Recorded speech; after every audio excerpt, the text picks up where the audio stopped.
Kebakaran melanda tempat pembuangan akhir atau TPA Moloku di Majene, Sulawesi Barat. Sejumlah warga pun mengeluh batuk akibat kabut asap dari sampah yang terbakar. Kobaran api yang membakar TPA Moluku di Kelurahan Totoli, Kecamatan Banggai, Kabupaten Majene berangsur berkurang. Meski demikian, kepulan asap masih terlihat membumbung tinggi di TPA ini akibat sampah yang terbakar. Selama 3 hari terakhir, ada sekitar 3 hektar lahan TPA yang terbakar.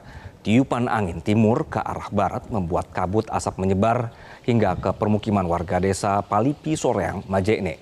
Meski tidak mengganggu jarak pandang secara signifikan, namun warga khawatir terdapat dampak kabut asap ini. Sejumlah warga mengeluh batuk-batuk setelah menghirup kabut asap akibat sampah yang terbakar.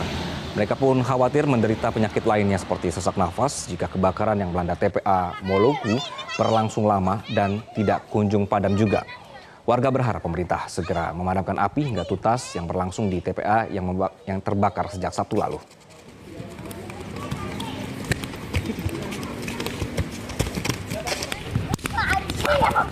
Memang masyarakat sangat khawatir dampak dengan ini karena ini kita tahu yang sampah di sana itu bermacam-macam, Pak.